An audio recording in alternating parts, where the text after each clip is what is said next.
नमस्कार दोस्तों, मैं एक बार फिर से आप सभी का स्वागत करता हूं अपने YouTube चैनल डिप्लोमा लेक्चर में। आज हम बात करने वाले हैं सर्वेइंग सेकंड के बारे में, जिसमें हम बात करेंगे कर्व वक्र के बारे में कि वक्र क्या होता है, कितने प्रकार के होते हैं और कैसे वक्र दिया जाता है, इन सब के बारे में हम डिस्कस करेंगे। इसके पहले जो भी हमने सर्वेइंग सेकंड में डिस्कस किया था, हमने डिस्कस कर लिया है। एक तो हमने डिस्कस कर लिया कंटूर के बारे में, दूसरा हमने डिस्कस कर लिया थियोडोलाइट के बारे में, और जो फोर्थ हमने डिस्कस कर लिया वो टाइक्योमेट्री के बारे में डिस्कस कर लिया। ठीक है, इन तीन चैप्टर्स के बारे में हमने डिस्कस कर लिया है, कंप्लीटली डिस्कस कर लिया, और एक एक पार्ट्स को हमने बहुत अच्छे से समझाया हुआ है प्रीवियस लेक्चर्स में। तो अगर अभी तक आप सभी ने प्रीवियस लेक्चर को नहीं देखा है तो ऊपर आई बटन पर क्लिक करके या नीचे डिस्क्रिप्शन बॉक्स में आपको प्लेलिस्ट का लिंक मिल जाएगा। आप वहां से इन सभी लेक्चर्स को आप देख सकते हैं और अपनी नॉलेज को ग्रो कर सकते हैं। ठीक है, और अगर आप चैनल पर नए हैं तो एक बार चैनल को सब्सक्राइब करिए, ताकि जो भी लेक्चर्स आपको दिए जाते हैं, प्रोवाइड कराए जाते हैं, वो उसका नोटिफिकेशन जो है वो आप सभी तक टाइम से पहुंच सके। तो आज हम नेक्स्ट जो डिस्कस करेंगे वो डिस्कस करेंगे किसके बारे में, कर्व के बारे में। ये कर्व जो चैप्टर है, ये कर्व चैप्टर आपके एग्जाम के पॉइंट ऑफ व्यू से बहुत ही ज़्यादा इंपॉर्टेंट हो जाता है। अगर आप डिप्लोमा जो सेमेस्टर एग्जाम है इसकी तैयारी करते हैं तो वहाँ पे भी, AE-JEE की तैयारी करते हैं तो वहाँ पे भी, और अदर किसी भी एग्जाम की तैयारी करते हैं अगर आप टेक्निकल, तो वहाँ पे ये जो कर्व चैप्टर होता है, थियोडोलाइट चैप्टर होता है, इनसे क्वेश्चंस बनने की बहुत ज़्यादा पॉसिबिलिटीज़ होती हैं। इसलिए आप सभी इस चैप्टर्स को बहुत अच्छे से पढ़िएगा और एक एक पार्ट्स को आप अच्छे से ध्यान रखिएगा। तो चलिए शुरू करते हैं आज का लेक्चर, जिसमें हम बात करेंगे कर्व के बारे में। आज का जो हमारा चैप्टर है, चैप्टर नंबर 4, ये है क्या, कर्व। चैप्टर 4, कर्व क्या होता है।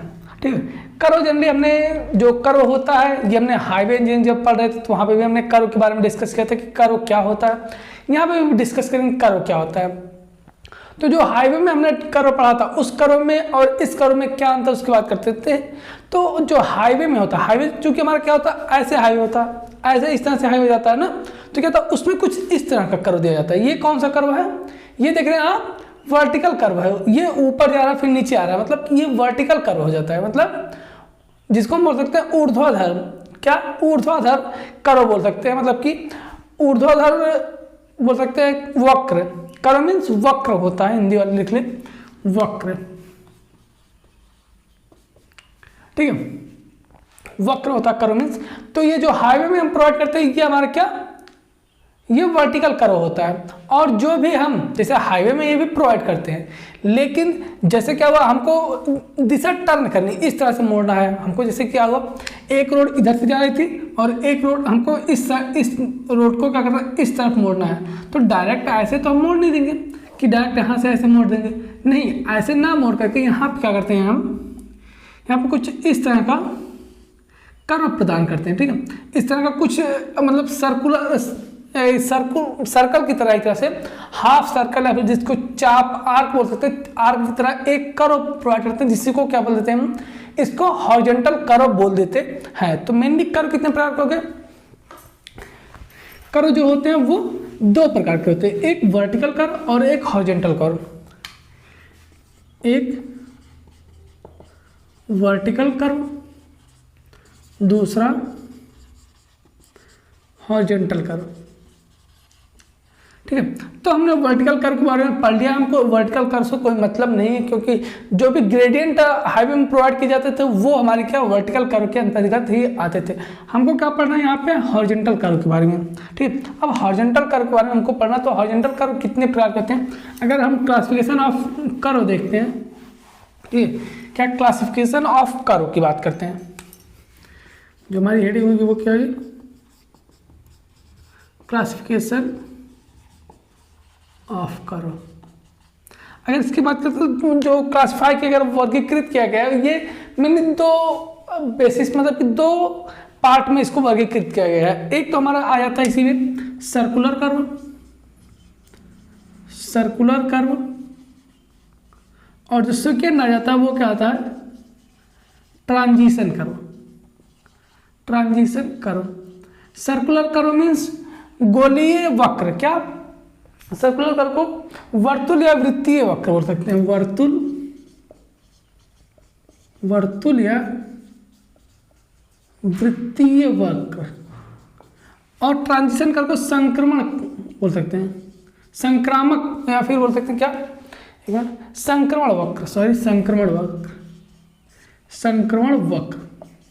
ठीक, ये दो प्रकार के हमारे कर्व जिनके बारे में हमको पढ़ना है इस चैप्टर में। अब बात करते हैं, अगर सर्कुलर कर्व की बात करते हैं सबसे पहले, तो सर्कुलर कर्व हमारे पास कई प्रकार के होते हैं। ठीक है, ये भी हमारे क्या होता है, कई प्रकार के होते हैं सर्कुलर कर्व की अगर बात करते हैं तो। सर्कुलर कर्व हमारे मेनली जो होते हैं वो एक होता है simple curve, simple circular curve, circular आप जोड़ लीजिए, सिंपल कर्व, दूसरा कंपाउंड कर्व। अभी एक एक करके सारे बारे में, सबके बारे में डिस्कस करेंगे। फिर थर्ड जो हमारा आ जाता है वो क्या होता है कि सर्पेंटाइन कर्व। इसको कई नाम जानते हैं, रिवर्स कर्व या सर्पेंटाइन या फिर एस कर्व। इसको तीन नामों से जानते हैं, इसको रिवर्स कर्व भी बोलते हैं हम, सर्पेंटाइन कर्व भी बोलते हैं और एस कर्व भी बोलते हैं। और जो लास्ट वन जिसमें आता है वो क्या आता है, डेविएशन कर्व। ठीक, क्या डेविएशन कर्व। अब सबकी अगर हिंदी लिख लेते हैं, हिंदी में क्या हो जाएगा कि सरल वक्र, कंपाउंड मतलब मिश्र वक्र, और सर्पेंटाइन या फिर एस कर्व मतलब क्या हो जाएगा, प्रतिवर्ती, क्या प्रत्यावर्ती या फिर प्रतिवर्ती। रिवर्स मीन्स क्या हो जाएगा, प्रत्यावर्ती वक्र। फिर डेविएशन मीन्स क्या होता है, डेविएशन मीन्स क्या होता है अगर आप देखना चाहें तो डेविएशन कहते हैं ना, डेविएट कर गया, फिर डेविएशन यहाँ पे आ रहा है, विचलन मतलब डेविएशन मतलब क्या, विचलित हो गया अपने मार्ग से, डेविएशन इसका, जैसे क्या हुआ कोई लाइन जा रही थी, ये क्या हो गया अपने मार्ग से क्या डेविएशन हो गया, इसका डेविएशन हो गया अपने मार्ग से। तो ये क्या, इसको जाना था क्या, जाना था इधर, लेकिन ये चली गई इधर, तो क्या डेविएशन, ये डेविएशन एंगल कहलाता है। ठीक है, तो ये क्या विचलन कर्व हो जाएगा, विचलन वक्र हो जाएगा। ठीक है, तो ये क्या हमारे चार प्रकार के सर्कुलर कर्व होते हैं। इनमें हम केवल सिंपल कर्व के बारे में पढ़ना है, सिंपल कर्व, थोड़ा बहुत कंपाउंड कर्व के बारे में पढ़ना है इस चैप्टर में। ठीक है, बाकी ट्रांजिशन कर्व के बारे में हमको पढ़ना है। ठीक है, अब सबके बारे में अगर डिस्कस करते हैं तो सिंपल कर्व क्या होता है। ठीक है, क्या होता है, इसमें एक निश्चित त्रिज्या के वृत्त के चाप से बने वक्र होते हैं, मतलब कि एक निश्चित त्रिज्या हो जाएगी। इतना आप स्क्रीनशॉट ले सकते हैं, फिर हम आगे बढ़ते हैं। ठीक है, सबसे पहले हम बात करते हैं किसकी, सिंपल कर्व की बात करते हैं। ठीक, सिंपल कर्व आप इसको चार पार्ट में ऐसे डिवाइड कर सकते हैं, सिंपल कर्व, इधर कंपाउंड कर्व, और इधर लिख सकते हैं आप एस कर्व, किस भी लिख सकते हैं आप इसका, क्योंकि इसके चार नाम हैं। और इधर आप लिख सकते हैं डेविएशन कर्व, डेविएशन कर्व। ठीक, ये चारों हमने नाम लिख दिया। अब इसका फिगर हम बना के आपको समझाते हैं कि सिंपल कर्व क्या होता है। ठीक है, तो जो सिंपल कर्व होता है, जैसे क्या हुआ, ये कोई रोड जा रही थी, ठीक है, और इसको क्या करना, हमको इधर मोड़ना है, तो ये कहीं जाके कहाँ मिलेगा, ये कुछ इस तरह से यहाँ कहीं मिला, लेकिन यहाँ से हमको क्या करना, इसको हमने यहाँ पे कर्व प्रोवाइड कर दिया। ये एक ही, इसका जो, इसकी जो त्रिज्या है ये आर, ये पॉइंट ओ हो गया, त्रिज्या आर, मतलब कि एक ही त्रिज्या का अगर ये बन रहा है तो ये क्या हमारा सिंपल सर्कुलर कर्व कहलाता है। क्या सिंपल सर्कुलर कर्व कहलाता है। ठीक है,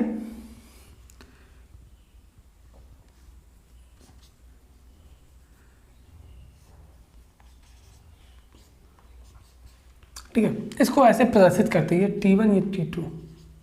ठीक है, इसको कुछ इस तरह से प्रदर्शित करते हैं।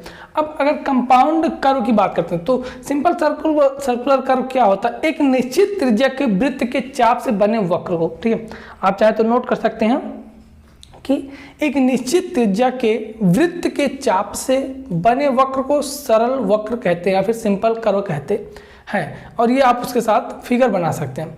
फिर नेक्स्ट अगर बात करते हैं कंपाउंड कर्व की बात करते हैं, किसी कंपाउंड कर्व की बात करते हैं तो ये क्या हो जाएगा कि जब एक ही दिशा में दो या दो से अधिक वृत्तों की चाप से बने वक्र, मतलब कि वक्र बनाए जाते हैं, ठीक है, क्या होता है कि जैसे क्या हुआ, हमको ये इधर से जा रहे थे और ये हमको इधर मोड़ना है, ठीक है, तो क्या होगा, कुछ इस तरह से ये बन रहा है, ठीक है। अब क्या हमको यहाँ पे दो तरह के वक्र लगाने पड़ेगा, एक तो ये हो जाए, एक तो ये हो जाए। अगर इसके मध्य एक लाइन खींच देते तो इसका कहीं,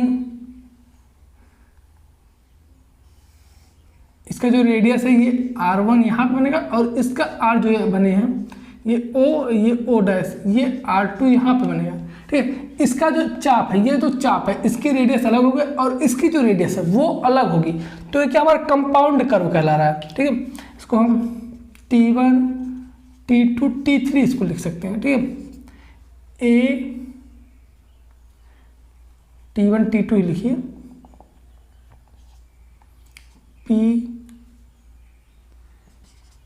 C D, ठीक है, कुछ इस तरह से लिख सकते हैं। तो ये क्या हमारा कंपाउंड कर्व कहलाता है, क्या कंपाउंड कर्व कहलाता है, ये हमारा क्या कंपाउंड कर्व कहलाता है। अब अगर हम रिवर्स कर्व या फिर एस कर्व की बात करते हैं, दो समांतर रेखाओं को जोड़ने के लिए प्रत्यावर्ती वक्र का प्रयोग किया जाता है। जैसे क्या होता है, एस मतलब क्या, एस कुछ, ठीक, इस तरह का क्या हमारा, आप देख रहे हैं कि एस बन रहा है, इसकी जो रेडियस है, इसकी जो रेडियस है, इसका सेंटर कहीं ओ यहाँ पे होगा आर, इसका जो रेडियस है वो कहीं अगर आप देखेंगे तो यहाँ होगा ओ पॉइंट, इसको O1 O2 लिख देते हैं, ठीक है। तो इसका रेडियस कुछ अलग हो, कुछ कभी क्या होता है सेम होता है रेडियस, कभी कभी क्या होता है एक ही होता है। तो जैसे क्या होता है कि कोई अगर इसको एक के यहाँ से ये एक लाइन इधर जा रही थी और ये एक लाइन इधर जा रही थी, अब इनको जोड़ने के लिए क्या कर रहे हैं, यहाँ पे सिंपल कर्व, इस कर्व का एस कर्व का प्रयोग कर रहे हैं। जैसे क्या होता कि आपने रेलवे में देखा होगा, रेलवे में क्या होता कि एक लाइन ऐसे जा रही थी और इसको क्या करना है, ये सीधे जाएगी और इसको हमको इधर भी लेके जाना है और इधर भी एक लाइन जा रही थी। अब क्या करना है, इसको इस पे, इस पटरी को इस पे चढ़ा, तो क्या हुआ, यहाँ पे एस कर्व एक तरह से दिया जाता है, एस कर्व दिया जाता है। तो यही हमारा क्या एस कर्व कहलाता है। अगर इसको लिखना चाहें तो थोड़ा बहुत आप इसको लिखना चाहें तो क्या, दो समांतर रेखाओं को, ठीक है, फिर दो समांतर सड़कों को जोड़ने के लिए प्रत्यावर्ती वक्र का प्रयोग किया जाता है। दो समांतर सड़कों, जैसे समांतर सड़क क्या, एक सड़क हमारी क्या है, ये जा रही थी, दूसरी सड़क हमारी ये जा रही थी। अब इनको आपस में जोड़ना, तो यहाँ पे कुछ इस तरह से क्या करते हैं, वक्र हम प्रदान करते हैं। इसका रेडियस कुछ अलग होगा, यहाँ से सेंटर जाए और इसका रेडियस कुछ क्या होगा, दूसरा होगा, ठीक है। ये क्या हमारा एस कर्व या फिर क्या, जिसको हम रिवर्स कर्व बोलते हैं, कहते हैं। अब अगर विचलन डेविएशन की बात करते हैं, मतलब कि सॉरी डेविएशन कर्व की बात करते हैं, विचलन वक्र की बात करते हैं, तो वो क्या होता है, ठीक है। अगर विचलन वक्र की बात करते हैं तो दो प्रत्यावर्ती वक्रों को कंटिन्यूअस रूप से मिलाकर इसकी शक्ल दो एस जैसे, ठीक है, क्या दो एस जैसी होती है, मतलब कि एक एस तो एक ये है और दूसरी एस इसी में और जोड़ देते हैं तो वो कुछ उस टाइप की हो जाती है। मतलब कि मार्ग की सीध में पड़ने वाली किसी अडिग बाधा से बचकर निकलने के लिए विचलन वक्र, नाम से पता चल रहा है विचलन, मार्ग से विचलित हो जाना। जैसे क्या हुआ, अगर बात करते हैं विचलन वक्र की बात करते हैं तो ये रोड जा रही थी, ठीक है, रोड यहाँ पे कुछ कोई खाई वाई बनी हुई है, ठीक है, और ये हमको यहाँ से फिर आगे ले जाना, तो क्या करते हैं, इसको कुछ इस तरह से मोड़ देते हैं, ठीक है, क्या करते हैं, इसको कुछ इस तरह से हम मोड़ देते हैं। तो ये क्या हमारा डेविएशन कर्व कहता है, क्योंकि इसको जाना ऐसे था सीधे, लेकिन मार्ग से इसको विचलित कर देने फिर उसी मार्ग पे लेके आ रहे हैं, ठीक है। क्या होता है कि ये कोई ऑब्स्टिकल आ गया और इधर से रोड जा रहा था, फिर हमको इधर लेके आना, तो इसको मार्ग से विचलित करके कुछ इस तरह से बनाएंगे, ठीक है, कुछ इस तरह से बनाएंगे। तो ये क्या हमारा, ये हमने यहाँ पे थोड़ा सा ये ऐसे बना दिया, ऐसे क्यों नहीं यहाँ पे भी क्या, यहाँ का जो वक्र होगा यहाँ अलग वक्र दिया जाएगा, फिर यहाँ पे भी क्या हमारा वक्र दिया जाए, तो इसका रेडियस अलग होगा, फिर इसका रेडियस अलग होगा, और इसका जो रेडियस है ये इसका रेडियस कुछ अलग होगा, ठीक है। आप देख रहे हैं एक यस ये बन रहा है, एक मिनट, कैसे हमने बात किया ना, दो एस कर्व को जोड़कर क्या करते हैं हम डेविएशन कर्व बनाते हैं, तो कैसे बन रहा है वो उसकी भी बात कर लेते हैं, ठीक है। देखिए ब्लैक से हम इसको दिखाते हैं, एक तो आपका ये एक यस बना, ठीक है, एक यस ये बना और दूसरा यस ये बना, तो क्या हुआ, दो एस कर्व को जोड़कर क्या करते हैं हम बनाते हैं, तो वो हमारा क्या डेविएशन कर्व कहलाता है, ठीक है। अब क्या आपको डेविएशन कर्व समझ में आ रहा होगा कैसे होता है। अब अगर हम बात करते हैं कि जो सर्कुलर कर्व होते हैं उसमें कुछ डेफिनेशंस टर्मिनोलॉजीज क्या होती हैं जो बहुत इंपॉर्टेंट हो जाता है, डेफिनेशन और टर्मिनोलॉजी जो है बहुत इंपॉर्टेंट हो जाता है, उसकी बात कर लेते हैं। ये तो आपको चारों समझ में आएगा, आपने स्क्रीनशॉट अगर नहीं लिया होगा तो वीडियो को बैक करके पॉज करके स्क्रीनशॉट ले सकते हैं, ठीक है। आप बात करते हैं कि इसकी सिंपल सर्कुलर कर्व की बात करते हैं, क्योंकि हमको सिंपल सर्कुलर कर्व ही ज़्यादातर हमको पढ़ना है इस चैप्टर में, ठीक है। तो कुछ डेफिनेशंस एंड टर्मिनोलॉजीज आप हेडिंग डाल सकते हैं, डेफिनेशंस एंड टर्मिनोलॉजी, मतलब कि परिभाषा एवं शब्दावली, ठीक है, परिभाषा एवं शब्दावली आप लिख सकते हैं, परिभाषा एवं शब्दावली आप हेडिंग डाल सकते हैं, नेक्स्ट हेडिंग जो भी है, ठीक है।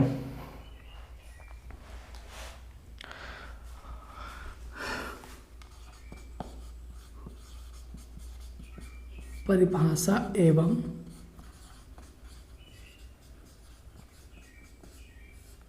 शब्दावली, इसमें जो पहली हेडिंग हमारी आती है क्या, सबसे फर्स्ट क्या हो जाता है, अगर हम पहले बात करते हैं सबसे पहले क्या, टेंजेंट क्या होता है, स्पर्श रेखा क्या होता है। एक यहाँ पे हम कर्व बना देते हैं और नाम लिखते चले जाते हैं और सारी चीज़ों के बारे में आपको हम अच्छे से बताते चले जाते हैं, तो आई होप कि आपको अच्छे से समझ में आ जाए। सबसे पहले एक हम सिंपल सर्कुलर कर्व को यहाँ पे ड्रॉ कर लेते हैं, ठीक है।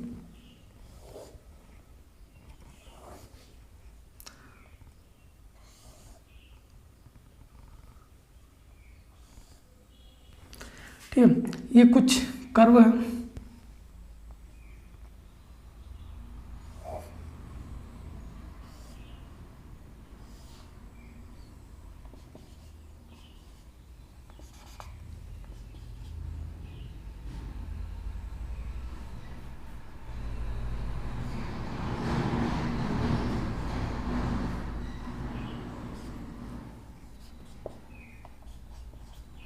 अब एक एक करके हम इसमें बात करते हैं, ठीक है, और जो भी बच रहा उसको हम फिर इसमें लिखते हुए चलते हैं, ठीक है। चलिए सबसे पहले बात करते हैं टेंजेंट। टेंजेंट क्या होता है, स्पर्श बिंदु से पारित रेखा जो वृत्त की त्रिज्या रेखा के अवलंब होती है, ठीक। क्या है कि टेंजेंट लाइन क्या होती है, टेंजेंट लाइन आप देख रहे हैं, टेंजेंट क्या होता है, सर्कुलर कोई भी सर्कल है उसके किसी एक पॉइंट को टच करते हुए अगर कोई हम स्ट्रेट लाइन खींचते हैं, स्ट्रेट लाइन को खींचते हैं तो वो क्या हमारी टेंजेंट कहलाती है। ये लाइन जो होती है ये त्रिज्या पर क्या होती है, इस टेंजेंट लाइन पर त्रिज्या क्या होती है, लंब होती है। तो वही डेफिनेशन इसकी अगर लिखना चाहें तो डेफिनेशन क्या हो जाएगी, स्पर्श बिंदु से पारित रेखा जो वृत्त की त्रिज्या रेखा के अवलंब होती है टेंजेंट या फिर स्पर्श रेखा कहलाती है, ठीक है। सबसे पहला पॉइंट हो गया टेंजेंट,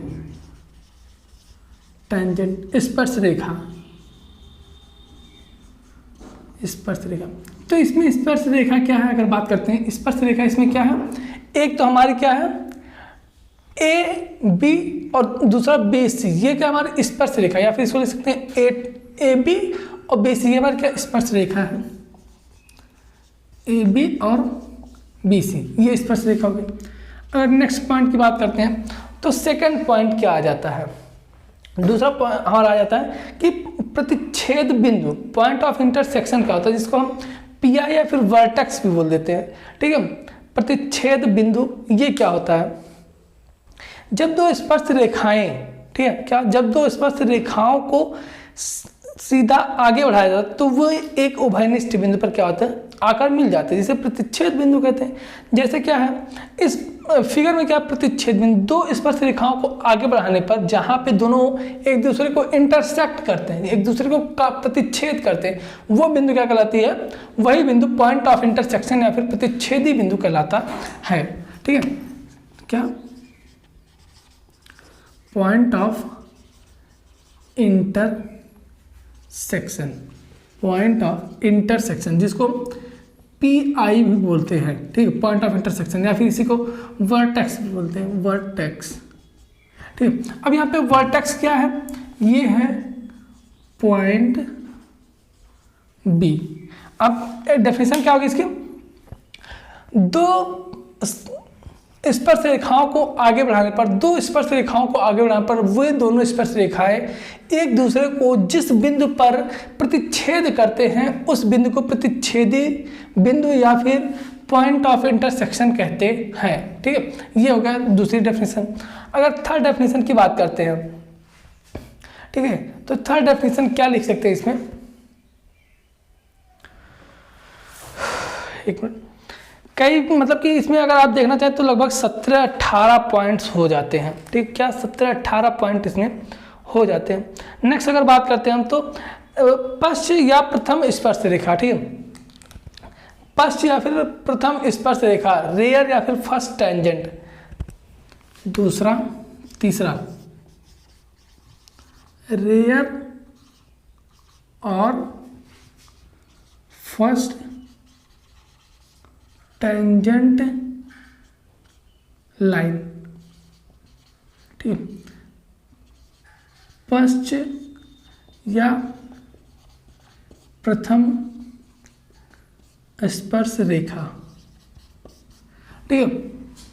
अब फर्स्ट या फिर प्रथम स्पर्श रेखा क्या हो जाएगी इसमें, जो प्रथम स्पर्श रेखा है, ठीक है, अगर बात करते हैं तो वक्र के शुरू होने से पूर्व, ठीक है, वक्र के पश्च स्पर्श बिंदु से निकलने वाली स्पर्श रेखा को पश्च स्पर्श रेखा कहते हैं।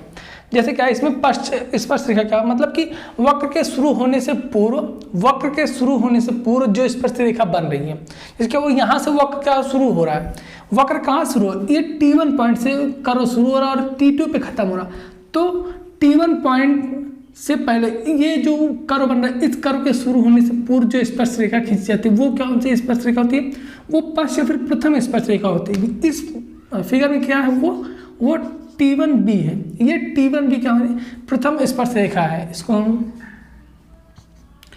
T1B और BT2 ये हमारी स्पर्श रेखा होती है, ठीक है।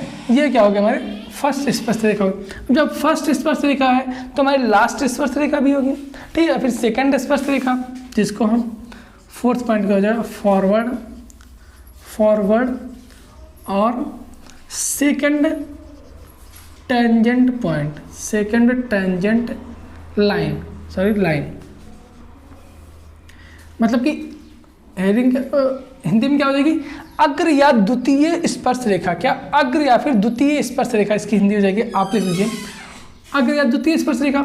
जहां पर वक्र खत्म होता उस पॉइंट से, जहां पर वक्र खत्म होता उस पॉइंट से जो स्पर्श रेखा खींची जाती है वो हमारी फॉरवर्ड या फिर सेकंड टेंजेंट लाइन कहलाती है। यहाँ पे क्या हो जाएगी T2B, ये सॉरी BT2 लिख सकते हैं, हाँ BT2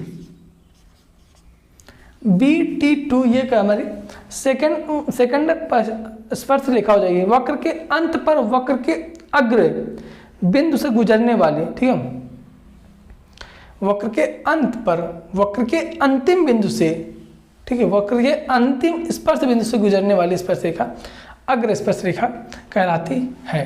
ठीक है, ये दो स्पर्श रेखाएं हो गई। अब अगर फिफ्थ पॉइंट की इसमें बात करते हैं, तो फिफ्थ पॉइंट का टेंजेंट पॉइंट क्या होता है। अब टेंजेंट पॉइंट क्या होता है, ठीक है, टेंजेंट पॉइंट अब क्या होता है अगर उसकी बात करते हैं,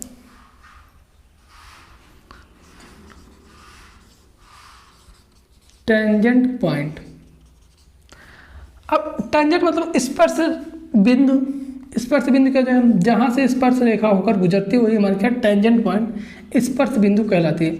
जिस बिंदु से होकर, वक्र पर जिस बिंदु से होकर स्पर्श रेखा गुजरती है वही हमारे क्या टेंजेंट पॉइंट कहलाते हैं। टेंजेंट पॉइंट यहाँ पे क्या है, T1 एंड T2, ये हमारे क्या टेंजेंट पॉइंट कहलाते हैं। अब इसी में अगर बात करते हैं पॉइंट ऑफ कर्वेचर, ठीक है, पॉइंट ऑफ कर्वेचर क्या होता है, पश्च स्पर्श रेखा को, ठीक है, अब यहां पे ध्यान दीजिए, ये जो T1 और T2 दो स्पर्श बिंदु हो गया, T1 और T2 दो स्पर्श बिंदु हो गया। अब जो T1 है मतलब कि पश्च स्पर्श बिंदु इसको बोल सकते हैं, और जो T2 है इसको अग्र स्पर्श बिंदु बोल सकते हैं। तो जो पश्च स्पर्श बिंदु है, जो पश्च स्पर्श बिंदु है मतलब कि फर्स्ट टेंजेंट लाइन है, इसको हम पॉइंट ऑफ कर्वेचर बोल सकते हैं, फिर पॉइंट ऑफ क्या, इसको हम कर्वेचर बोल सकते हैं, जिसको हम PC बोल देते हैं। ठीक है, इसी में 6 point PC point of curvature लिख सकते हैं आप, ये T1 हो जाएगा। और पॉइंट ऑफ टेंजेंसी जो सेकंड स्पर्श रेखा है, जो सेकंड स्पर्श बिंदु, सॉरी स्पर्श रेखा नहीं, स्पर्श बिंदु जो सेकंड टेंजेंट पॉइंट है, उस सेकंड टेंजेंट पॉइंट को पॉइंट ऑफ टेंजेंसी बोल देते हैं। क्या, पॉइंट ऑफ टेंजेंसी बोल देते हैं, जिसको हम PTC लिखते हैं शॉर्ट में, पॉइंट ऑफ टेंजेंसी। ये सारी चीजें बहुत इंपॉर्टेंट, आप इसको एक एक नोट करते चलिएगा। ठीक है, अगर फिर इसी में 8th पॉइंट की बात करते हैं, ठीक है, क्या 8th पॉइंट की बात करते हैं, तो क्या हमारा डिफ्लेक्शन एंगल क्या होता है, विक्षेप कोण। ठीक है, ये आपको पता होगा क्योंकि ये चीज़ें हमने आपको कई बार बताई हैं। विक्षेप कोण, डिफ्लेक्शन एंगल, ठीक है, ये हमने आपको कई बार बताई है। ठीक है, यहाँ पे अगर वक्र में देखिए इसकी डेफिनेशन क्या हो जाएगी, कि अगर वक्र में इसकी डेफिनेशन देखते हैं तो वक्र में इसकी डेफिनेशन, वक्र का स्पर्शी रेखाओं के मिलन का बाहरी कोण, वक्र के स्पर्शी रेखाओं के मिलन का बाहरी कोण, ये एक स्पर्श रेखा जा रही है T1 भी और दूसरी स्पर्श रेखा T2 भी, इन दोनों का मिलान बिंदु जो बाहरी एंगल बनता है, ठीक है, मिलान बिंदु के जो बाहरी एंगल बनता है वही क्या हमारा क्या विक्षेप कोण कहलाता है, जिसको यहाँ पे फाई से प्रदर्शित किया गया है। ठीक है, फाई से प्रदर्शित किया गया है, क्या, डिफ्लेक्शन एंगल यहाँ पे फाई होता है। ये डिफ्लेक्शन एंगल, इससे क्वेश्चंस आपसे भी आते हैं, एग्जाम में भी क्वेश्चंस आते हैं, और कहीं आप अदर एग्जाम की तैयारी कर सकते हैं तो करते हैं, वहाँ पे भी इसके आपके क्या होता है कि क्वेश्चंस आने की संभावनाएं रहती हैं। ठीक, तो ये क्या विक्षेप कोण है, मतलब कि दो स्पर्श रेखाओं के मिलान बिंदु के बाहरी एंगल को, दो स्पर्शी रेखाओं के मिलान या फिर मिलन का बाहरी जो एंगल होता है, आउटर एंगल होता है, उसको क्या बोल देते हैं, उसको हम विक्षेप कोण बोल देते हैं। हाँ, जिसको फाई से यहाँ पर प्रदर्शित किया गया है। अगर विक्षेप कोण देखते हैं तो विक्षेप कोण यहाँ पे क्या हो जाएगा, अगर इसको B' बोल देते हैं तो विक्षेप कोण फाई बराबर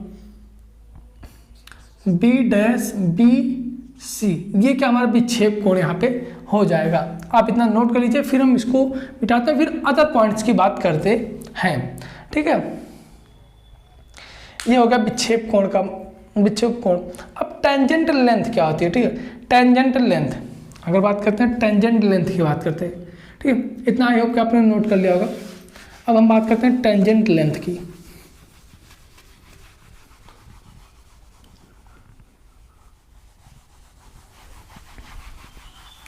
अब बात करते हैं किसकी, टेंजेंट लेंथ की बात करते हैं।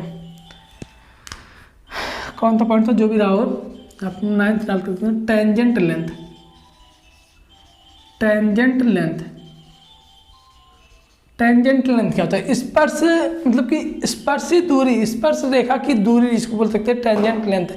ये क्या हो सकता है, स्पर्श बिंदु से प्रतिच्छेदन बिंदु तक की दूरी, ठीक है। टेंजेंट लेंथ क्या होती है, नाम से पता चल रहा है। टेंजेंट जो है, टेंजेंट लाइन है T1b था, क्या T1b और T2b, इस रेखा की जो लंबाई है वही हमारी टेंजेंट लेंथ कहलाती है। तो ये लंबाई क्या, अगर इसको डिफाइन करना चाहे तो किस नाम से डिफाइन, क्या क्या कैसे डिफाइन कर सकते हैं।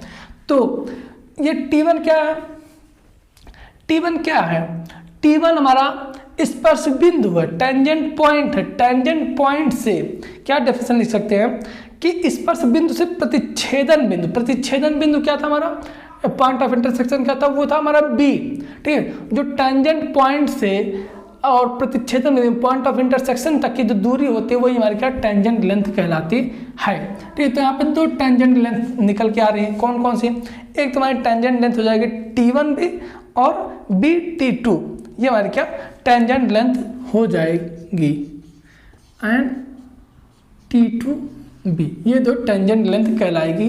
अब अगर नेक्स्ट पॉइंट की इसी में बात करते हैं, तो पॉइंट ऑफ इंटरसेक्शन एंगल क्या होता है। अब इंटरसेक्शन एंगल क्या होता है, नाम से पता चल रहा है प्रतिच्छेदन कोण, प्रतिच्छेदी कोण या फिर प्रतिच्छेदन कोण बोल सकते हैं।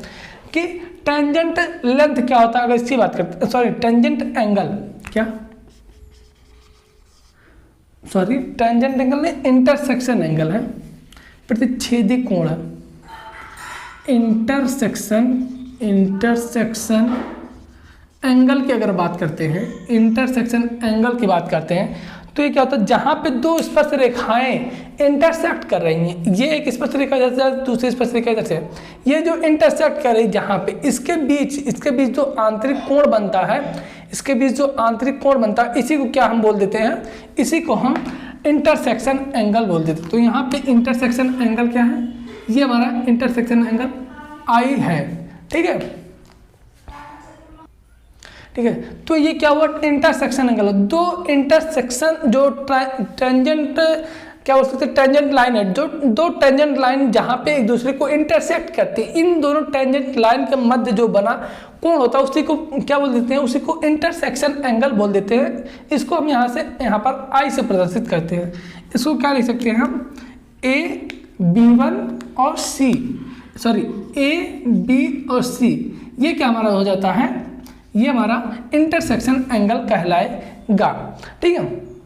तो ये क्या हमारा प्रतिच्छेद कोण हो गया।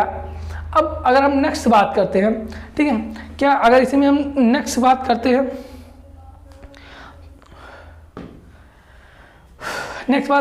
वक्र की लंबाई, ठीक है, क्या होती है, लेंथ ऑफ कर्व क्या होती है। अब क्या बात करते हैं, हमने बात कर लिया, अब बात करते हैं अगर वक्र की लंबाई क्या होती है, जो लेंथ ऑफ कर्व क्या होता है। 11th पॉइंट की अगर बात करते हैं, लेंथ ऑफ अगर कर्व की बात करते हैं, लेंथ ऑफ कर्व क्या होता है। तो लेंथ ऑफ कर्व मतलब कि वक्र की लंबाई tangent point, first tangent point से सेकंड टेंजेंट पॉइंट तक की जो डिस्टेंस होती है, फर्स्ट टेंजेंट पॉइंट से सेकंड टेंजेंट पॉइंट तक की डिस्टेंस को क्या हम बोल देते हैं, इसको बोलते हैं वक्र की लंबाई। तो T1 T2 ये क्या है हमारी, बोल सकते हैं इसको कि वक्र की लेंथ हो जाएगी, ठीक है। ये ऐसे नहीं डिस्टेंस लेंगे, ये जो गोलाई वक्र होगा इसको हम बोल सकते हैं, अगर यहाँ पे कोई नाम देते हैं इसको, जो T1 T2 ये जो पॉइंट यहाँ पे है, इसको अगर हम कोई नाम देते हैं, जैसे नाम हम इसको E दे देते हैं, अगर इसको F अगर नाम दे देते हैं, ठीक है, F अगर नाम दे देते हैं इसको, तो ये क्या T1 F T2 हो जाएगा, T1 F T2। ये जो लेंथ है, जो मतलब कि टेंजेंट पॉइंट 1 से लेकर टेंजेंट पॉइंट 2 तक की जो गोलाई वक्र की लेंथ होगी, उसी को हम वक्र लेंथ ऑफ कर्व बोल देते हैं। ये हो गया। अब अगर इसमें नेक्स्ट पॉइंट की बात करते हैं, इसमें अभी आप देखिए 11.1, अभी लगभग 7-8 पॉइंट्स और होंगे इसमें, ठीक है। अब अगर इसमें बात करते हैं राइट हैंड कर्व क्या होता है, लेफ्ट हैंड कर्व क्या होता है, ठीक है। Right hand curve, left hand curve क्या होता है, 12th की बात करते हैं और 13 राइट हैंड कर्व, और नेक्स्ट अगर बात करते हैं left hand curve, left hand करो। ये तो मतलब कि दायां क्या बोल सकते, दक्षिणावर्ती करो और वामावर्ती वक्र, ठीक है। दक्षिणावर्ती और वामावर्ती मतलब कि जो जैसे क्या होता है दक्षिणावर्ती, जैसे ये हमारा क्या राइट हैंड है, ये हमारा लेफ्ट हैंड है। अब ऐसे रोड कोई जा रही है, अब हमको अगर इस साइड में करो बनाना है, ऐसे करो बनाना है, तो ये क्या हमारा दाहिने साइड में मुड़ रहा है, तो ये दक्षिणावर्ती करो कहलाएगा। और अगर हमको इस साइड मुड़ना है, ठीक है, जैसे क्या हुआ अगर हम A से T1 पे गए, फिर T2 से T1 से क्या करना हमको C तक जाना है, तो ये क्या हमारा दक्षिणावर्ती करो हो जाएगा। लेकिन अगर हम C से T1 पर फिर T2 से इधर A की तरफ आ रहे हैं, तो ये क्या हमारा वामावर्ती वक्र हो जाएगा, ठीक है। ये होता है राइट हैंड करो और लेफ्ट हैंड करो होता है। अगर इसी में नेक्स्ट पॉइंट की बात करते हैं, तो नेक्स्ट पॉइंट क्या हो जाएगा, समिट या फिर एपेक्स क्या होता है, ठीक है। समिट या फिर एपेक्स क्या होता है, जो चाप आपको दिखाई दे रहा है, चाप आपको इस फिगर में दिखाई दे रहा है, क्या चाप आपका चाप कौन सा है, ये चाप T1F और T2 है। चाप क्या T1F T2 ये हमारा चाप है, ठीक है। T1F T2 जो चाप है, इसका जो मध्य बिंदु होता है वही क्या हमारा मध्य बिंदु इसका क्या है F है, वही क्या वही हमारा समिट या फिर एपेक्स, जिसको हम शिखर बोल देते हैं, कहलाता है, ठीक है। क्या समिट या फिर एपेक्स, शिखर या फिर शीर्ष जिसको बोल सकते हैं, समिट और एपेक्स, शिखर या शीर्ष, ये क्या है पॉइंट F, ये क्या हमारा समिट या फिर एपेक्स कहलाता है, शिखर या फिर मतलब कि जो चाप लगाते हैं, जो भी वक्र हम बनाते हैं, वक्र की जो टॉप मोस्ट पॉइंट होता है, वक्र का जो टॉप मोस्ट पॉइंट होता है वही हमारा क्या कहलाता है, वही समिट या फिर एपेक्स कहलाता है। वक्र का टॉप मोस्ट पॉइंट समिट या फिर एपेक्स कहलाता है, ठीक है। अब अगर 15th पॉइंट की इसी में बात करते हैं, क्या 15th पॉइंट की अगर इसी में बात करते हैं, तो वो क्या हो जाएगा, एपेक्स डिस्टेंस। अब क्या होती है एपेक्स तो हमने जान लिया, अब एपेक्स डिस्टेंस क्या होती है, ठीक है। अब अगर एपेक्स डिस्टेंस की बात करते हैं, एपेक्स डिस्टेंस भी जब हमने एपेक्स पॉइंट देख लिया तो कहीं ना कहीं से उसकी डिस्टेंस भी मेजर की जाएगी, एपेक्स डिस्टेंस भी होगी। तो एपेक्स डिस्टेंस क्या होती है कि जो प्रतिच्छेदन बिंदु होता है, पॉइंट ऑफ इंटरसेक्शन होता है, पॉइंट ऑफ इंटरसेक्शन से लेके एपेक्स तक की डिस्टेंस, पॉइंट ऑफ इंटरसेक्शन से लेके एपेक्स तक की जो डिस्टेंस होती है उसी को एपेक्स डिस्टेंस बोल देते हैं। मतलब कि यहाँ पे एपेक्स डिस्टेंस क्या हो जाएगी, BF, ये हमारी क्या एपेक्स डिस्टेंस हो जाएगी। अगर इसी में 16th पॉइंट की बात करते हैं, 16वें पॉइंट की बात करते हैं, तो वो क्या हो जाएगी, अब लॉन्ग कॉर्ड क्या होता है, लॉन्ग कॉर्ड, नॉर्मल कॉर्ड, सब कॉर्ड, ये सब अगर इसकी बात करते हैं तो लॉन्ग कॉर्ड क्या होता है, ठीक है, लॉन्ग कॉर्ड। अब ये चीज़ आप ध्यान दीजिएगा, ठीक, बहुत इंपॉर्टेंट चीज़ होता है ये लॉन्ग कॉर्ड, ठीक है। अगर लॉन्ग कॉर्ड की बात करते हैं तो ये क्या होता है, बहुत इंपॉर्टेंट ये हो जाता है कि लॉन्ग कॉर्ड, इसमें फिर आता है लॉन्ग कॉर्ड, फिर इसी में आ जाता है कि नॉर्मल कॉर्ड, क्या normal chord, normal chord, long chord मतलब लंबी जीवा, नॉर्मल कॉर्ड मतलब सामान्य जीवा, इसी में आ जाता है कि सब कॉर्ड, उपजीवा, सब कॉर्ड, उपजीवा। अब इन तीनों की एक साथ बात कर लेते हैं, ठीक है।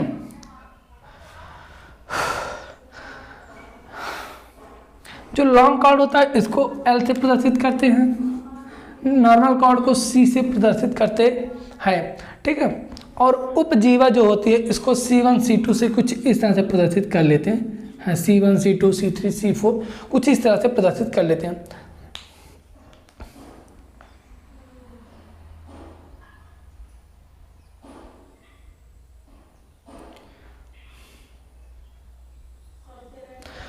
ठीक है। अब अगर लॉन्ग कॉर्ड की बात करते हैं, लॉन्ग कॉर्ड मतलब सबसे लंबी जीवा कौन सी होगी, आपने पढ़ा होगा कि जब कोई सर्कल बनाते हैं, जब कोई सर्कल बनाते हैं सर्कल में सबसे लंबी जीवा क्या कहलाती है, जो उस सर्कल का जो सबसे लंबी जीवा जो सेंटर से उसके होते हुए जाती है। जैसे क्या वो कोई सर्कल हम बना रहे हैं, सर्कल, एक मिनट, कोई क्या कर रहे हैं, हम सर्कल बना रहे हैं, ठीक है। सर्कल का ये सेंटर से होते हुए जो जिया जाती है, ठीक है, व्यास जो होता है उसका, वही हमारा क्या लॉन्ग कॉर्ड कहलाता है, सबसे लंबी जीवा कहलाती है, ठीक है। तो ये सबसे लंबी जीवा क्या हो जाएगी, ये सबसे लंबी जीवा कहलाएगी, दोनों पॉइंट्स को मिलाने वाली जीवा ये सबसे लंबी जीवा कहलाएगी। क्या T1 T2 ये सबसे लंबी जीवा कहलाएगी, T1 T2 सबसे लंबी जीवा। अब नॉर्मल कॉर्ड क्या होता है, जो कहीं भी दो पॉइंट्स को मिलाते हैं, अगर लॉन्ग कॉर्ड से को छोड़ के कहीं अगर उससे मतलब कि इस पर कहीं भी कोई अगर दो पॉइंट्स को आप मिलाते हैं तो वो क्या हो जाएगी, वो नॉर्मल कॉर्ड कहलाती है, वो नॉर्मल कॉर्ड कहलाती है। और सब कॉर्ड अगर नॉर्मल कॉर्ड से छोटी जो जीवा होती है वो हमारी सब कॉर्ड कहलाती है। ये इतने पॉइंट्स हो गए, आयो कि आपको समझ में आएगा। कुछ पॉइंट्स इसमें और रह गए, जैसे मिड ऑर्डिनेट क्या होता है। अगर मिड ऑर्डिनेट आप देख लीजिए, ऐसे हम बता देते हैं, ठीक है। जो मिड ऑर्डिनेट क्या होता है, अगर उसकी बात करते हैं, ठीक है, इसको m से प्रदर्शित करते हैं, तो वक्र के शिखर बिंदु, जो वक्र का शिखर बिंदु क्या है f, वक्र के शिखर बिंदु से लेकर, ठीक है, वक्र के शिखर बिंदु और जीवत के बीच की जो डिस्टेंस होती है, अगर इसको e लिख देते हैं, वक्र के शिखर बिंदु और e तक की डिस्टेंस, f और e तक की जो डिस्टेंस है इसको मिड ऑर्डिनेट बोल देते हैं। e और f तक की जो डिस्टेंस है उसको हम मिड ऑर्डिनेट के नाम से जानते हैं। अब सेंट्रल एंगल क्या होता है, केंद्रण कोण क्या होता है, कि वक्र की चाप द्वारा केंद्र पर अंतरित होने वाला कोण, ठीक है। जो ये क्या होता है कि वक्र के चाप द्वारा सेंटर पर अंतरित होने वाला कोण जो होता है, केंद्र पर जो अंतरित होने वाला कोण होता है, वो कोण क्या कहलाता है, सेंट्रल एंगल कहलाता है। ये जो एंगल बनता है यहाँ पे, ठीक है, वक्र के चाप द्वारा, वक्र के चाप द्वारा जो सेंटर पर क्या, जो चाप द्वारा सेंटर पर केंद्र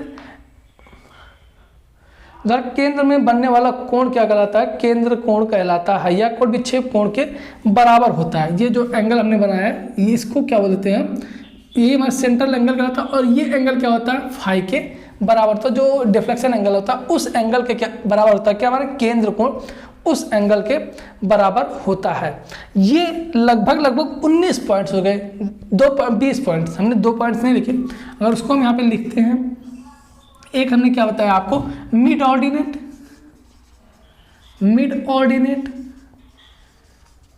और नेक्स्ट हमने क्या बताया, 20 नंबर वाला हमने क्या बताया आपको कि सेंट्रल एंगल।